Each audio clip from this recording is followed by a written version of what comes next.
პროვინციის დედაქალაქი ქუნმინგი. ამ ქალაქს ღრუბლების სამხრეთის ქვეყანას უწოდებენ. აქ მუდმივად გაზაფხულია.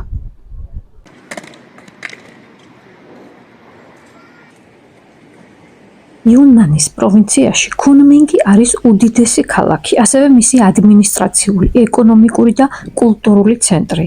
ის 16 პრეფექტურას მოიცავს. ქუნმინგს გაზაფხულის ქალაქს უწოდებენ, ასევე მისი მეორე სახელია ყვავილების სამეფო. აქ არაერთი ცნობილი სკულპტურაა გამოსახული, მაგალითად ეს ძეგლი ჭენგ ხეს ეძღვნება. ის იყო ცნობილი ჩინელი მკვლევარი და მინგის დინასტიის ადმირალი. მისი ექსპედიციები გამოირჩეოდა მოწინავე ტექნოლოგიებით და მან მნიშვნელოვანი მოგზაურობა განახორციელა დასავლეთ ოკეანეებში.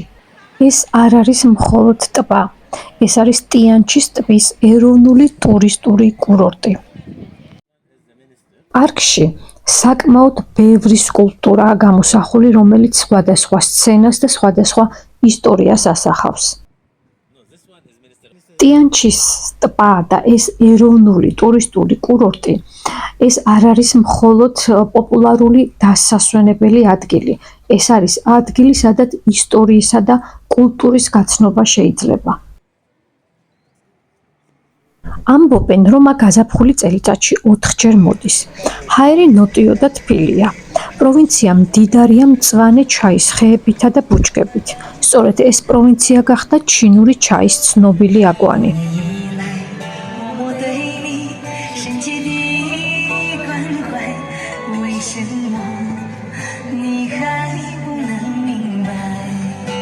როგორც ხედავთ, პარკი, სადაც ახლა მე ვიმყოფები, ტიანჩის ტბის ირგვლივ საკმაოდ დატვირთული და აქტიურია.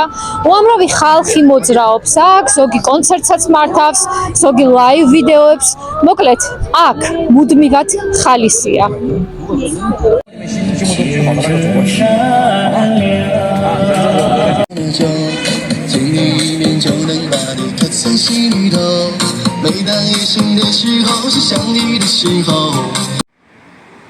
მაგალითად, ამ სკულპტურაზე გამოსახულია ტალღის ფორმა, განსხვავებული ფორმები, ფრინველების ფიგურებით. ის გამძლეობისა და თანამედროვე ესთეტიკის ამსახველია. რაც შეეხება ახალგაზრდა ბიჭს, რომელიც აქ არის გამოსახული, ის ადამიანის ელემენტის ამსახველია. მსგავსი ქანდაკებები, რომლებიც აქ არაერთია, საჯარო ხელოვნების ნიმუშს წარმოადგენს. ამ სანაპიროზე ათასობით თოლიას ნახავთ, როცა ისინი ბრუნდებიან. მათ მოქალაქეები საკუთარი ხელის გულიდან კვებავენ და ეს არაჩვეულებრივი სანახაობა მეც არაერთხელ მაქვს გადაღებული. თოლიების მიგრაცია ოქტომბრიდან მარტამდე გრძელდება.